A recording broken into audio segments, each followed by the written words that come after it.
Well, thank you, and thank you for coming. I mean, right after lunch. I mean, this is really the hardest slot. I know, we learned a lot from Mark Helgeson this morning about how to give a good presentation. Unfortunately, most of those really good tips I didn't get to put into my PowerPoint during the lunch break.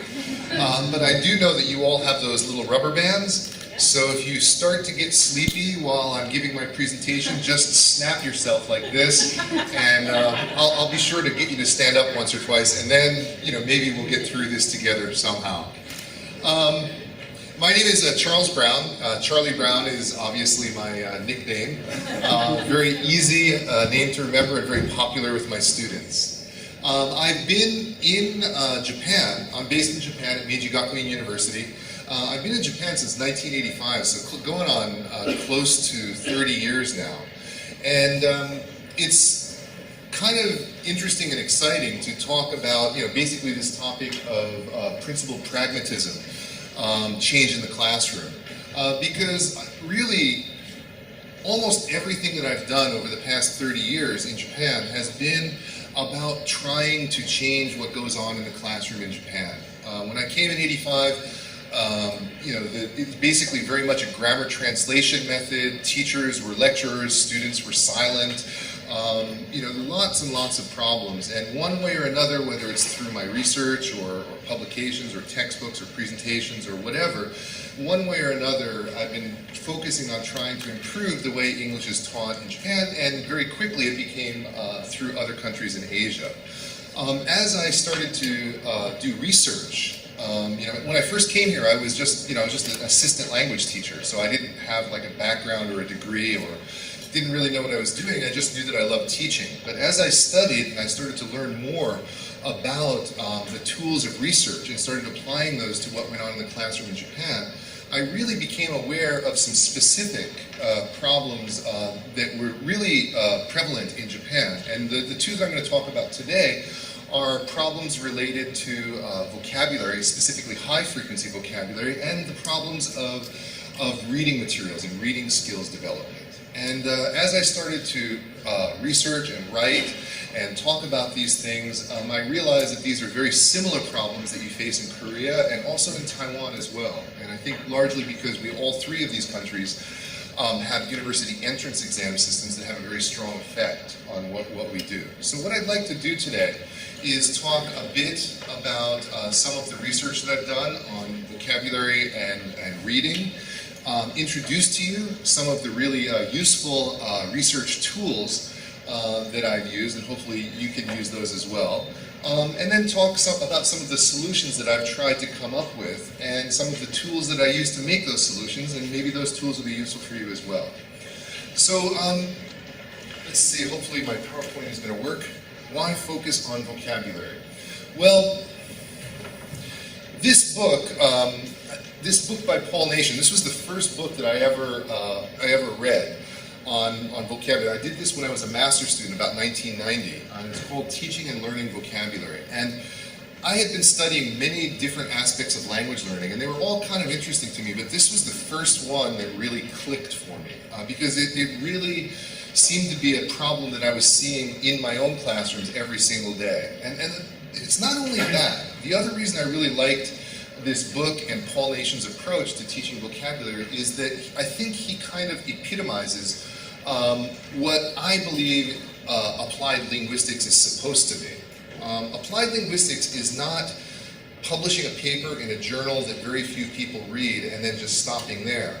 What applied linguistics is supposed to be is doing some research and then trying to take that research and make it relevant for the classroom. Take that research and apply it in a way that benefits students and benefits teachers. And that's exactly what Paul did his whole career. He's just recently retired, and that's what these books are filled with. The second edition was done in 2000. It was republished by Cambridge called Learning Vocabulary in Another Language, and it was just the second edition of this one came out in 2013. So the early book that I read was about this thick, The second edition is about that thick. It's now, a paperweight. It clearly is a paperweight, but it's loaded not only with the latest research and vocabulary, but it's also loaded with tons of practical teaching suggestions, research suggestions, and things that you can do. So if you're going to buy one book, by the end of this talk, if you're sort of excited and interested in this area, this would be the one book to buy and take home. Now, I'm not sure if you've ever thought about how large the English language is, how many words there are, but as a corpus linguist, I think about this a lot. And it's actually quite a huge number. The OED, the largest dictionary of English in the world, has about 600,000 word families. And if you're word family means a word and its associated forms. So if we count the word accept, accepts, accepting, acceptable, unacceptable, that would be one word in the Oxford English Dictionary. That would be one word family. But if you counted them separately, there's actually about 3 or 4 million words in the English language. So it's an enormous and always growing, very dynamic language. The number is very, very hard to actually even imagine. But the good news is that all words are not created equally. They're not all created alike. Some words are more important than other words. Some words occur more frequently than other words. And if we look at the amount of vocabulary that's known by a typical native speaker, it's much less than 600,000. An average adult, college-educated speaker will know somewhere between 20 and 30,000 words. So very much less than 600,000 words. Which is sort of good news, but 25,000 is still an awful lot of words. But this sort of brings me to the idea or the topic of coverage. And what we can see when we look at these numbers is that there are words in the English language that occur extremely frequently. The number one word, the most frequent word of the English language is the word the, which I just used about 5 or 6 times. If you look at any newspaper or magazine or book, about 5 or 6%, maybe 7% of the words are going to be the word the. That's for written English. These are numbers for written English. For spoken English, actually the frequencies are very different. The most frequent word of spoken English, anybody? I mean, the people who said I are probably Americans because Americans love to use the word I.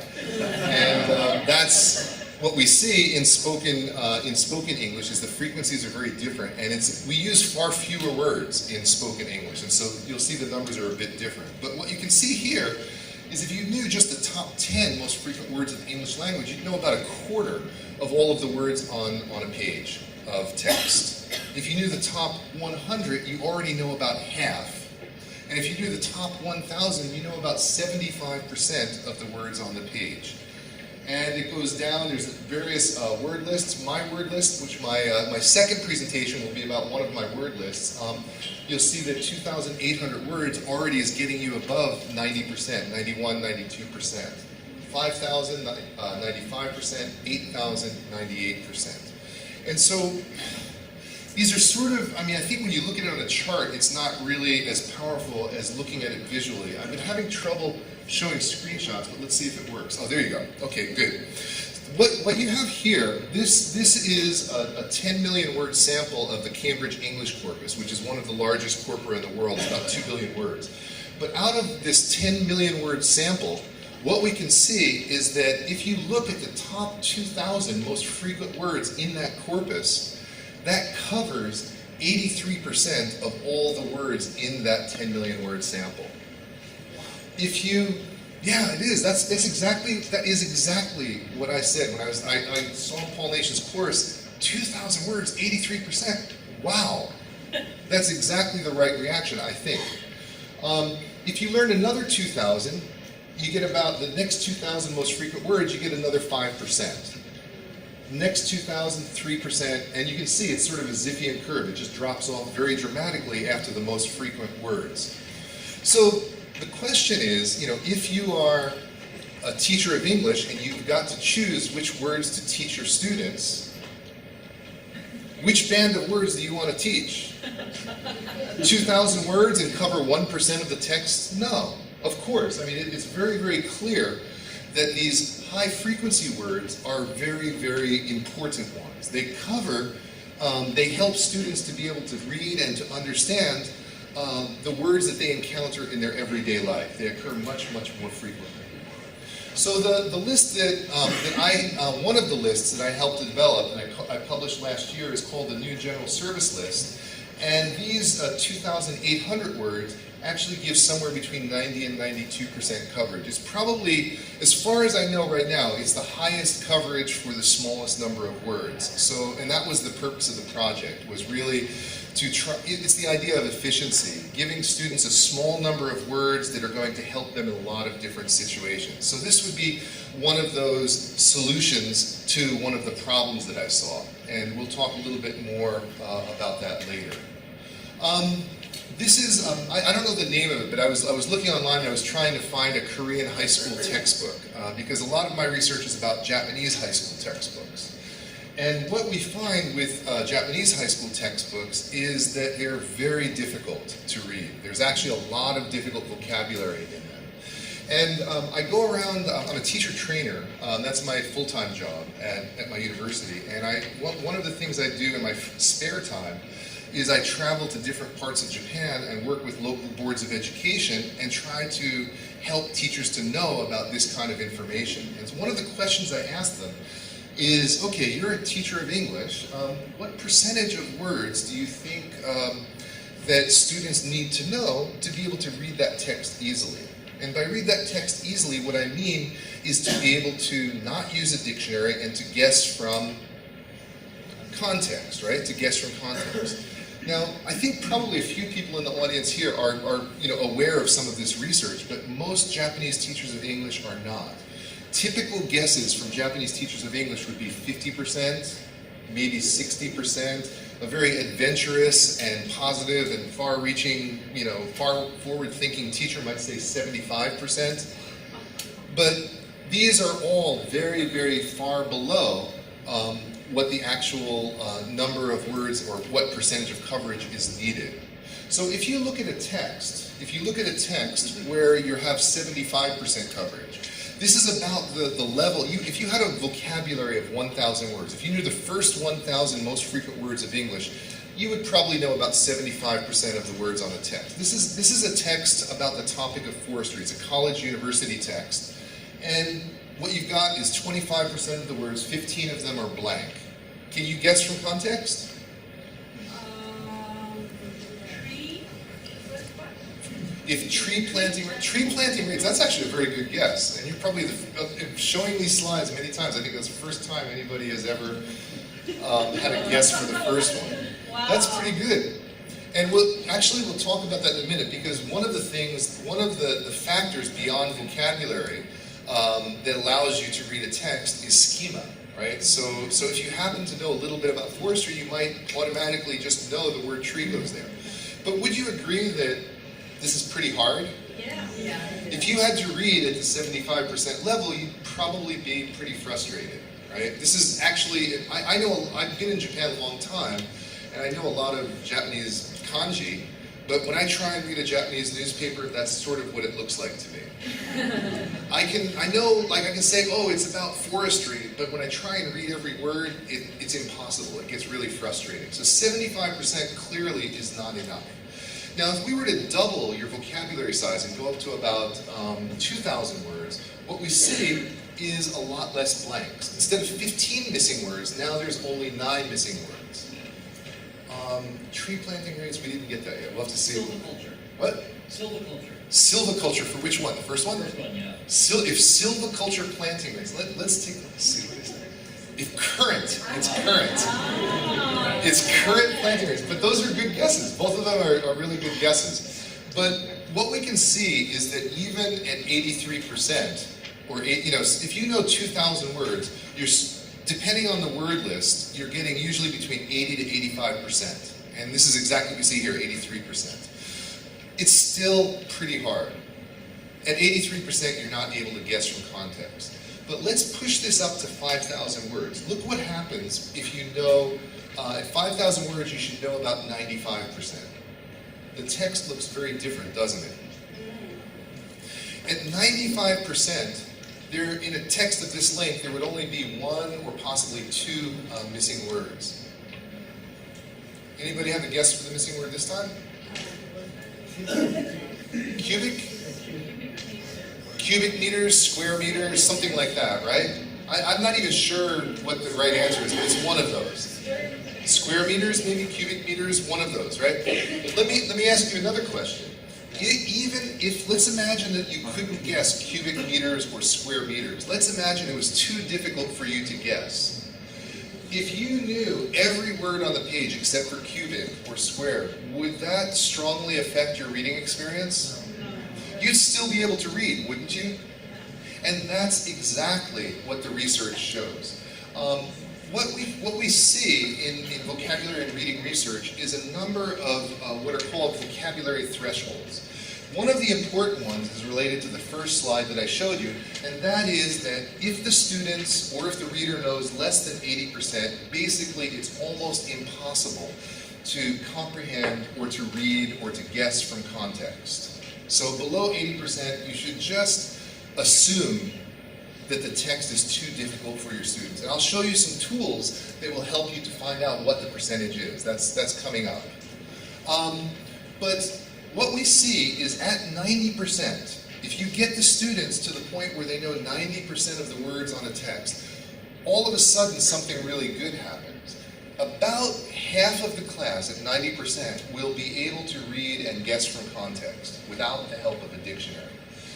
But about half the class won't. And I think this is a turning point. 90% is the turning point where schema, if you have schema if you have background knowledge on the topic, you start to be able to use your background knowledge to help you to be able to read. If I read about the problem of nuclear energy in Japan, and I know 90% of the words in the newspaper article, it's still going to be too hard for me.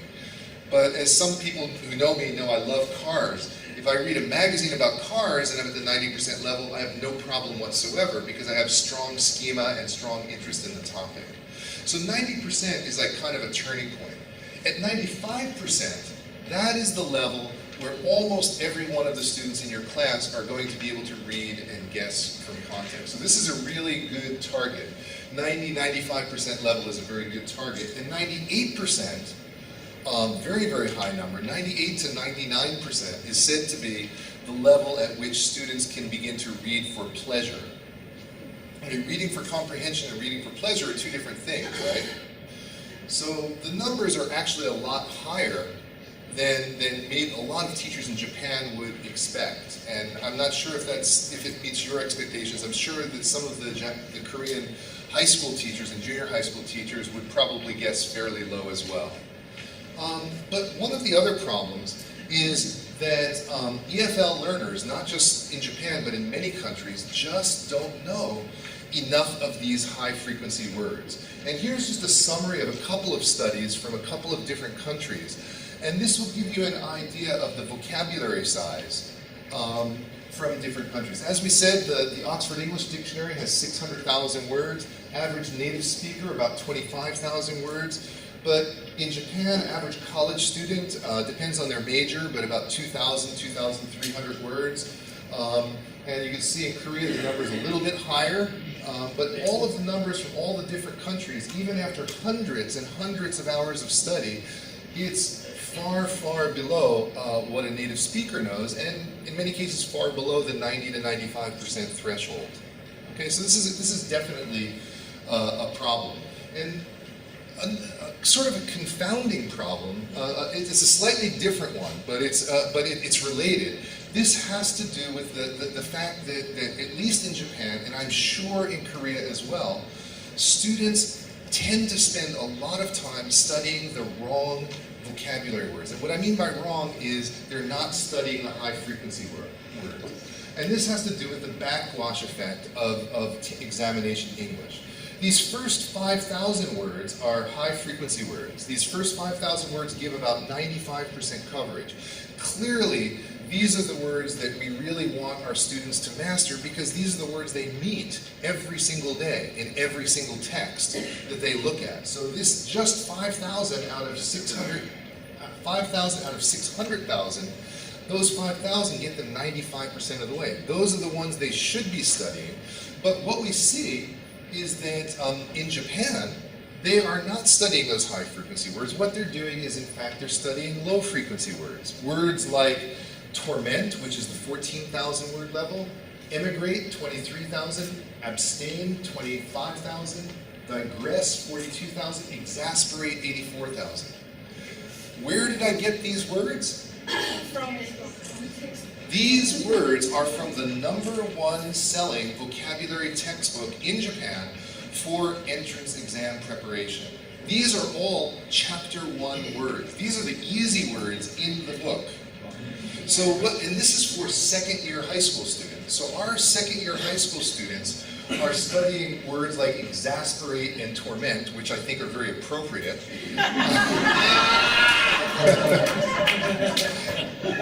Right? Good one. Instead of words like ace and bid and sum. They would know these words, but they wouldn't know these words. Some of my research is actually related to identifying what words they know and what words they don't know, and the order that they learn them. So this is really troubling. This is what happens is that Japanese students have knowledge of all of these words that they do for their entrance exams, but they have these gaps. They have these huge gaps in core foundational vocabulary. And so, even though they've studied English for 10, 15 years, they have difficulty reading unsimplified native text. They have difficulty listening to unsimplified native video or native audio. And so this is because of these gaps in the high frequency words. And that's really what got me interested in trying to figure out some solutions. Once I realized there was a problem, I wanted to be involved in some of the solutions. And so one of the solutions is to use the principles of corpus linguistics to try and create a word list of very high frequency words that are useful for second language learners of English. And that's what the new general service list is. Whoops, I think there was a timer on that slide. So later, my second presentation, I think coming up in an hour or two, is going to be directly on this list. And there's a ton of really, really useful resources that I've developed related to this list. And I'll be talking about them in the next presentation. But if you don't attend my next presentation, just go to the website. It's newgeneralservicelist.org, and there'll be a lot more about the word list there. In addition to the new general service list, I also worked on another word list called the new academic word list. And the new academic word list is a list of high frequency words that occur in a special type of setting. And that is the type of setting called, it's academic English. The words that students encounter if they're studying at an English-speaking university, for example, if they go on if your Korean students go to study at an American university or a British university or Australian university, the words, the high-frequency words in academic texts are very different than general English. So this list is called a new general service list. These are the high-frequency general English words that they need for almost any kind of text. But in order to succeed in academic settings, they need to know the academic vocabulary, and that's what the new academic word list is. And so this also newacademicwordlist.org, and there's a lot of resources on that website as well. But there's also another problem, and this is another problem that really, really bothered me since the first day I ever even arrived in Japan. And that is that EFL reading materials are often too difficult for learners. When I came to Japan, as I said, I was an assistant language teacher, and I remember I was in charge of visiting 53 different junior high schools. So every single day I would go to a different junior high school. And then the next year I was in charge of like a whole bunch of high schools, and I had to go and visit a different high school every day. And one of the things I noticed as I looked at my students' textbooks, and I looked over their shoulder as they were struggling with their lessons, is that the reading materials, even as an untrained teacher at that point, when I looked at them, I thought, how the heck can they possibly be understanding that? It's hard for me. And so I had this sort of intuitive sense that something was really wrong. But when I went back to school and I started doing some research in the area of vocabulary and reading, I realized that there are tools to help me to sort of analyze the difficulty of reading materials, and things were actually even worse than I expected. For a couple of years, I worked for the Ministry of Education, the Japanese Ministry of Education. I worked for it's called the Textbook Committee. I can talk about it now. It's a secret committee when you're on it, but once you're off it, you're allowed to talk about it. So I was secretly the one that was making those horrible texts. But no, I wasn't. I was part of an editorial staff for Japanese and myself, and we were responsible for looking at every single junior and senior high school text and giving some kind of editorial feedback on it. But that allowed me as a researcher, by that point I was a researcher, it allowed me to really look very closely at the readability of Japanese junior and senior high school texts. And as they say in America, I've got some good news and I got some bad news. The good news that I found when I was on that committee is that at least at the junior high school level, the junior high school textbooks are actually not too bad, at least in terms of vocabulary. There might be other problems, but if I look strictly at what words are in the book, if we compare the Ministry of Education's list of 960 words, the official list of words that can be in the book, and compare those 960 words to the 1,000 most frequent words of English, they're pretty much the same list. Very good overlap, maybe 95% overlap. So the words that the students are being exposed to are the important, core, high-frequency words that they need.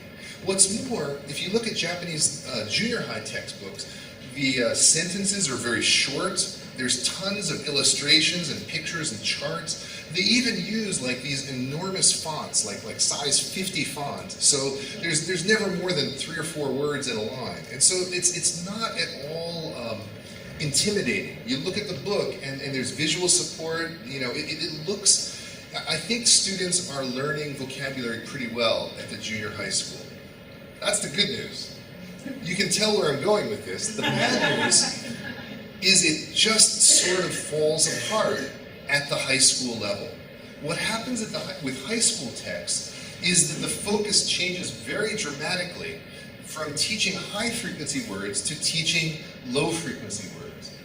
Many words from the 1,000 to 2,000 word band, which is a crucial high-frequency band for comprehension, are never taught. And the sentence I want you to really look at and consider and think about is the last one. The readability of Japanese high school EFL texts is actually more difficult than reading unsimplified native texts. That should be shocking. That should be horrifying.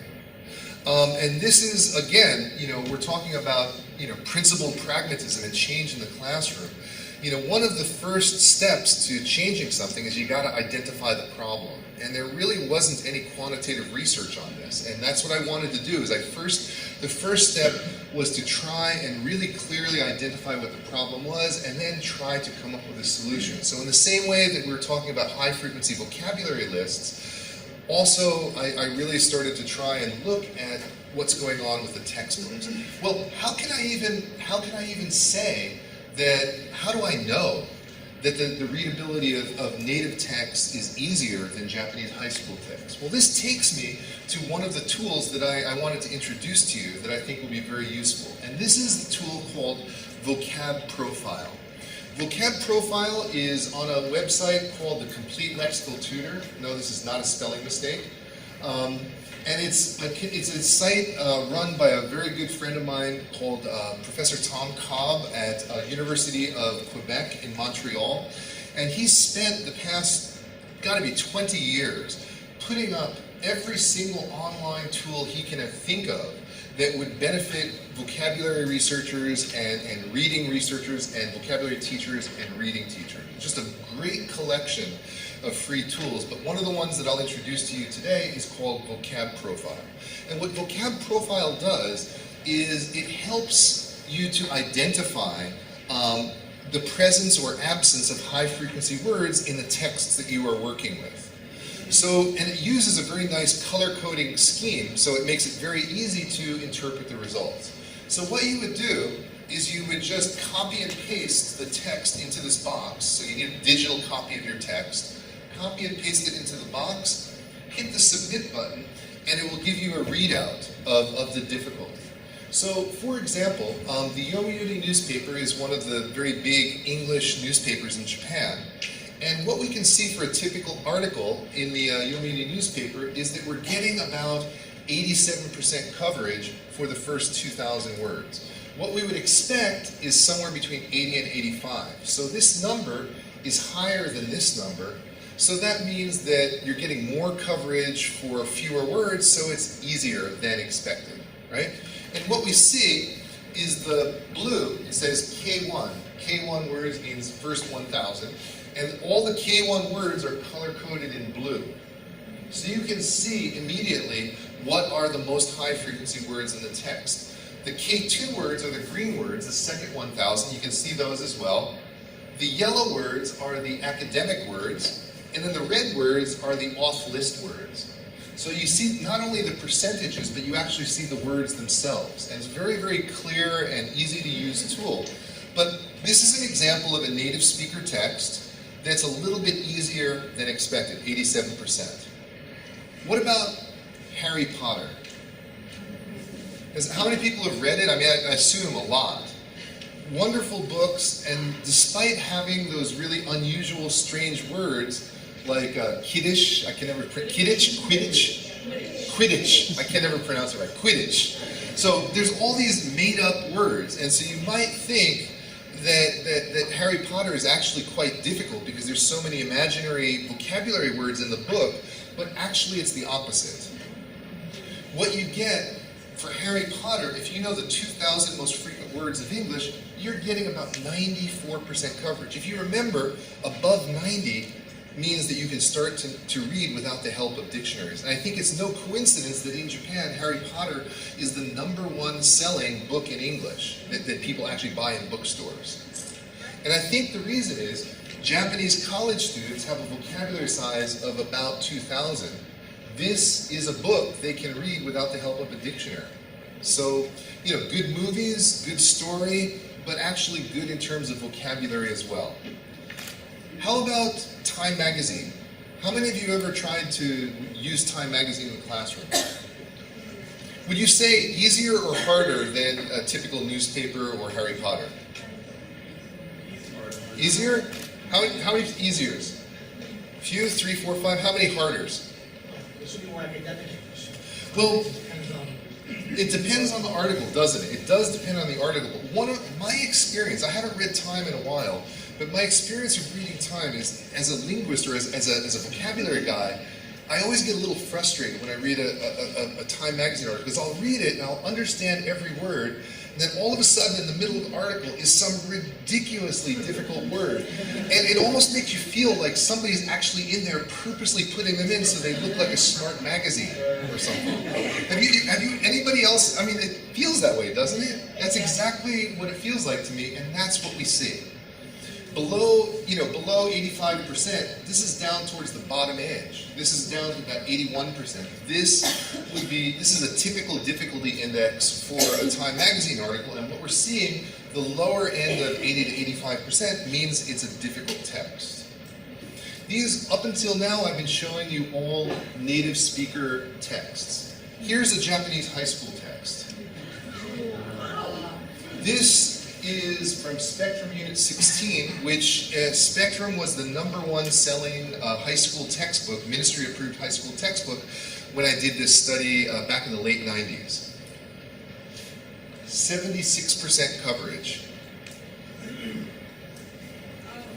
Well, you might think, well, you know, maybe Charlie chose Unit 16 because it's actually the hardest unit in the book. No, when we do a corpus analysis of the whole book, it's only 71%. So 71% coverage of the book if you know the first 2,000 words of English. Milestone was the #2 selling book in Japan, 78%. Unicorn, which is used in many of the lower level high schools, 79%. All three of them harder than Time Magazine, Harry Potter, or even newspaper English. Now, that's a problem. That's a real big problem. So why does this happen? This comes back to one of the earlier slides I said. This has to do with the backwash effect of test English. And so some other studies I did with one of my master's students, Keita Kikuchi, what we did is we looked at some of the top Japanese universities and we analyzed the difficulty of the reading passages in Japanese universities. And what we found is for some of the top 5 or 6 universities in Japan, the difficulty of these exam questions also was substantially harder than Harry Potter or Time or newspaper English. So what you have is a backwash effect. You have the entrance exams are way too difficult, unnaturally difficult, and you have textbooks that are actually teaching to the test, and so it's a real negative cycle. Okay? I had a master's student, one of my master's students about 2 years ago, did a replication study with some of the newer textbooks that were published in the past 4 or 5 years. The numbers are almost the same. So unfortunately, the textbooks have not been getting easier in the years since I did my early studies. So what's the solution? You know, we talked about some of the solutions. What are some of the changes that we can do in the classroom? One of those solutions, one of the ones that's working really well in Japan, and I think in Korea as well, is the application of the principles of extensive reading to the classroom. And this sort of, I like this slide, I don't know where I found this picture, but it's sort of something that sort of looks to me like Krashen's idea of I+1 input. Most of you are familiar with that idea, right? The idea of if the student's level is here, you don't give them input way up here because they just won't understand it. If their level is here, you give them something just a little bit above. And if it's just a little bit above, then it's understandable, it's comprehensible, and if it's comprehensible, there's a chance for that information to be acquired, right? And so this is what we're doing with extensive reading. Now, about 10 or 12 years ago, maybe a little bit more, Bamford and Day wrote a very well-known article about like the 10 principles of extensive reading. But the three that most people quote, the three golden rules of those 10, if we were to sort of summarize what extensive reading is supposed to be, number one, the books that students are reading should be easy enough that dictionaries are not needed, right? So if they only have a 1,000-word vocabulary, they should be working with books that are written with a 1,000-word vocabulary. If they have a 2,000-word vocabulary, then they should be reading books at that level and so on, right? So the book should be easy enough that you don't need dictionaries. Learners should try to skip, not look up the words that they don't know, the few words that they don't know. And the third rule is that if the book is too hard for them, or if the book is boring to them, they should stop and they should pick up another book, right? Not hard rules. Well, not hard, but they're hard when you try. Some of the rules, there's some implication of these rules in terms of trying to implement it in the classroom. Now, graded readers are published by almost all of the major publishers, Cambridge, Oxford, Penguin, all of them. There's literally about 40 or 50 publishers that put these together. My university, we have about 5,000 or 6,000 graded readers, so we bought pretty much everything we could get our hands on. And that's really good and that's really useful, but if you've ever tried to run an extensive reading program, you realize that it's difficult trying to put all of the different graded readers on the same scale, because every publisher uses a slightly different method. But there's tons of good material out there. But even if you have 6,000 graded readers, the problem is, where do you start your students? What level?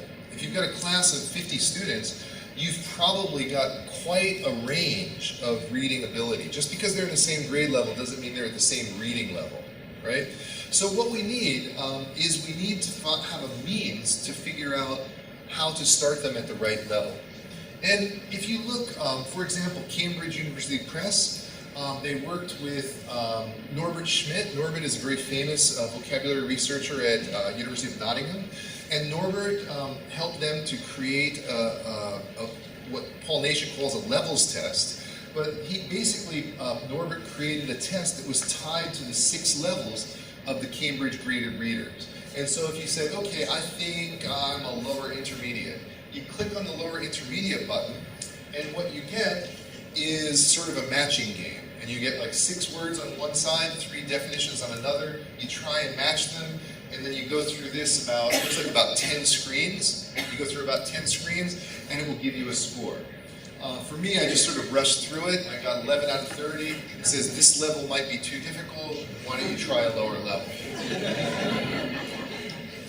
I didn't rush through it. I really don't know that many words.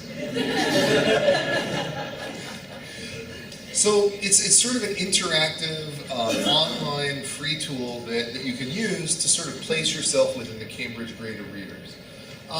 There's a different one that Oxford has. Oxford University Press also has an online test to try and figure out what level students are at. They take a slightly different approach. They have 6 levels, but they're called something different, and each level contains a different number of headwords in Cambridge, so they needed a different test. But what you see here for the Oxford test is it's not a matching game. It's not like words and definitions. What you see here is more like a closed type activity, where they have a reading passage at a certain level, and then they have pull downs where you actually have to guess the word in context, right? So it might be, depending upon your pedagogic beliefs, this might be a little bit better test for you. And so you go through this, and you can see that I only did 1 out of the many, and so my score was 1 out of 30. And again, it says this stage is too difficult. We recommend you try the stage below. So there's sort of recommendations based on the score, and this is another free test that's available. But the problem is that, as I said, there's more than 40 different publishers that put out graded reading materials, and every single one of them has a slightly different scale. One of my good friends and colleagues, Rob Waring, is very well known in extensive reading, and one of the things he spent a couple of years working on is something called the ERF scale. And what he's tried to do is to take all the different publishers and put them on one single scale. So they're color-coded. You can't see it very well here. Maybe over here is a little bit better. But the yellow levels, there's 4 levels. Those are the beginner levels, and that takes you up to about 500 headwords. The red ones are the elementary levels. That takes you up to about, I think it's 800 or 1,000, and so on. There's 16 levels going up to about 4,500 headwords, and all of the different graded readers are on this same scale. You can see on this screen here, it's very small and the text is very hard to read. That's because I tried to fit a lot on the screen. This takes you from publishers that would begin with the letter A down to H. This is only about 1/3 of all of the different graded reader scales that are out there. So it goes way, way down beyond what you can see here. In other words, there's a ton of different scales and different publishers out there. And so this basically means that there's the problem with those earlier tests that I showed you is that those earlier tests are only going to help you with the few graded readers made by that one publisher. What would be really nice is to have one test that worked with all of the different graded readers, and that's basically what Rob and I have been working on over the past year. And what we tried to do was to use this extensive reading scale. The original scale went up to about 4,500 words. We've actually taken it from 4,500 up to about 18,000. So we're getting much closer to native speaker level. This is called, the highest level is 18,000. That's called near native. And once we had this scale, this single scale works with all the different graded readers. Once we had a common scale for all the graded readers, then it was a very simple matter to just create a kind of a simple self-test that students could take. And our test looks something like this. It's not a real test, it's just a self-assessment. What students do is they would sort of just hover their mouse over one of the levels. If you thought, okay, I think I'm an intermediate student, let me see how I do. So if you hovered over to level 9, that's 1,000 to 1,200 words. And hovering over level 9 gives you a text that's written at exactly level 9. It's about 200 word text written at level 9 words only. And what the students do is they just try and read it.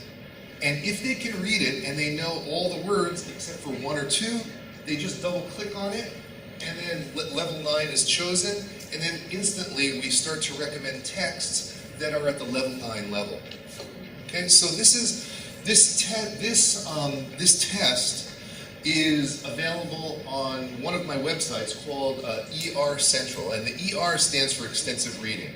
So this is a free website that Rob Waring and I have been working on for the past 2 years, and this collects lots and lots of free content for extensive reading and for extensive listening, and there are a couple of the tools that we've tried to develop to make some of these solutions. So, we're talking about principled pragmatism, right? So what are the problems in the classroom? What changes do we try and make in the classroom? This is another example of trying to solve one of those problems, getting graded readers into the classroom and then figuring out where students' starting point should be in a quick and easy manner.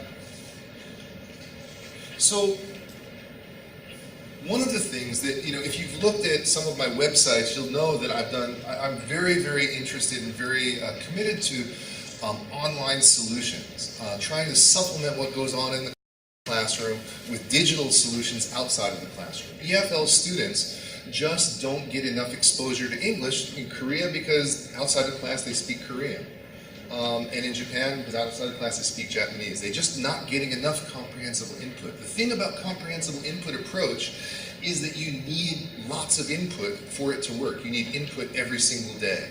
And people who are living in an EFL environment are not getting that input every day. So digital solutions are very, very helpful here, because if you have something that they can read on their cell phone, if they have something they can listen to or watch on their cell phone, and they can do it anytime, anywhere, and they do it every day, then they're getting that comprehensible input at levels that might have some effect. So the question is, what kind of digital comprehensible input is out there? Where is it available, and what is out there? I'm only just showing, it's a very short presentation, so I'm only showing you a couple of the sites, but you'll see a few right here. How long? I only have about 7 minutes left. Is that right? 7-8 minutes?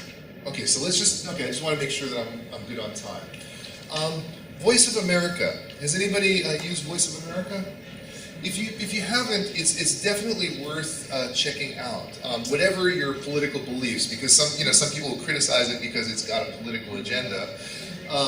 But the one thing that can be said that's very good about Voice of America is that they have a huge part of their site called Voice of America Special English. And the Special English part of the website has tons and tons of videos, articles, podcasts, games, all kinds of things written in easy English. It's not multiple levels like the graded readers by publishers. There's like 20 or 30 levels, right?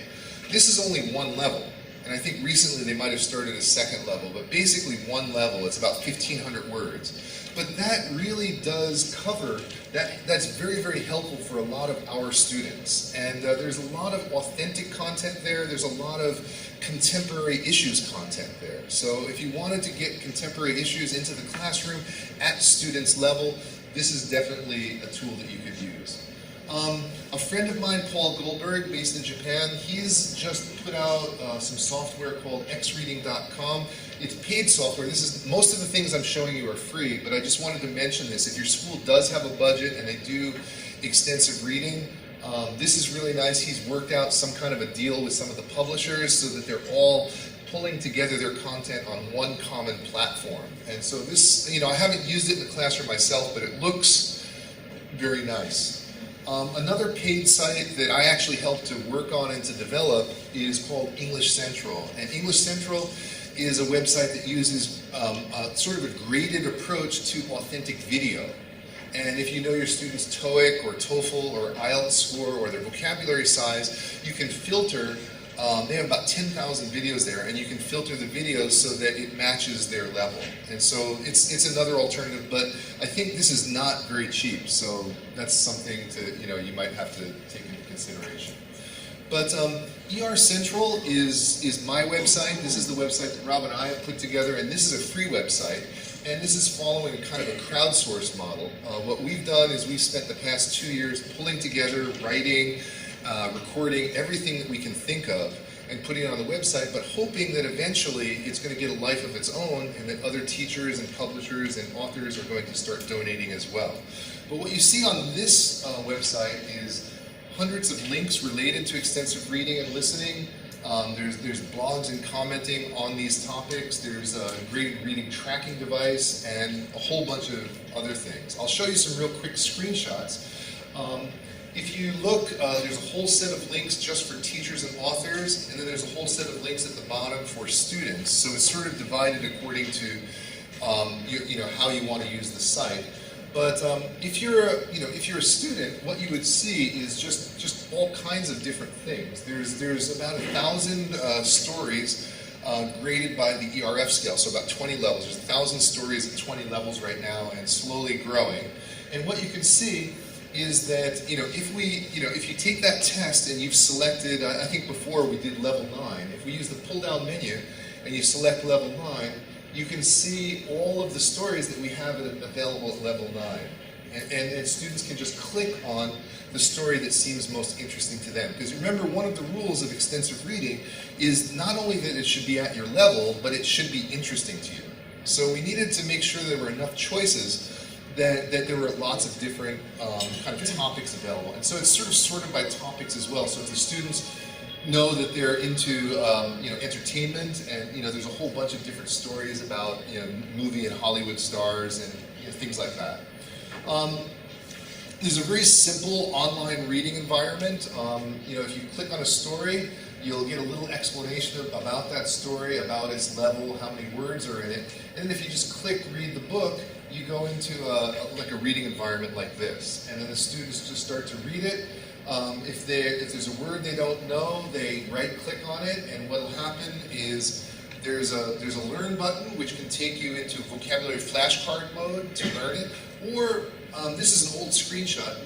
Nowadays, when you go onto the site, automatically a definition pops up as well. So there's a real-time HTML dictionary, and then there's like a learn function so that you can do flashcards. There's an online listening environment which looks very similar. There's also a tool, this is a tool that helps you to, the text that you're using in the classroom, you can instantly sort of identify the words that are in or out of level, and it will give you words and definitions, and these also can be used for flashcard or game environments, or you can print them out and use them in your classroom. That's a screenshot of one of the games, flashcard games. And then there's a speed reading program as well.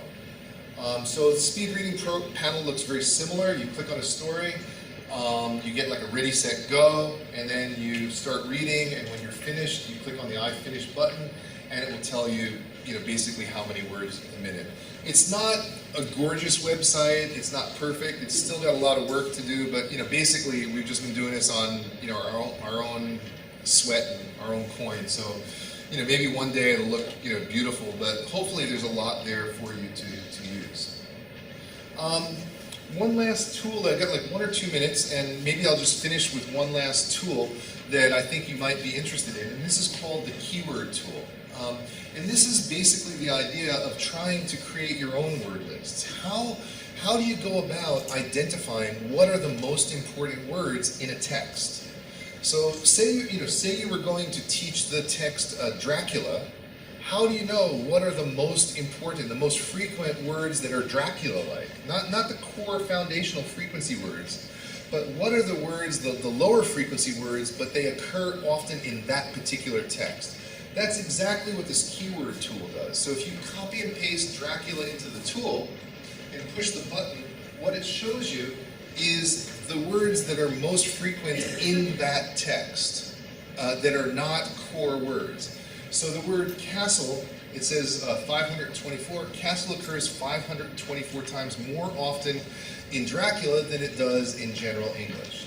And so what you've got here, castle, Transylvania, coffin, count, tomb, wounds, hammer, garlic, wolves, howling. they're, you know, kind of scary words. They're kind of Dracula-like, aren't they? But these words, all of these, are words that students will meet again and again and again and again inside of Dracula. So if you were going to try and figure out which words to pre-teach before you teach Dracula, this tool almost instantly does that for you. It gives you a really good read of which words to teach. And this can be done not only for text, it can also be done for video. Obama's speeches are very popular in Japan. What I did here is I just went to the White House because transcripts of all of Obama's speeches are available on White House. And so I copied and pasted this into the keyword tool. This was a speech that was given to high school students about education policy. And what you see, challenges, failure, kindergarten, Potter as in Harry Potter, quitting, math, and so on. A very good list of words that are more frequent in his speech than in general English, and thus a very good list of words that you might want to teach. So it's, I think I'm about 1 minute, no I'm not 1 minute over, I'm 50 seconds over. So let me stop here. I'm very happy to take questions between sessions or even this evening if any of you are out with me, but thank you very much, and if you come to my later session, I'll talk more about my new general service list and about some other things. So thank you very much.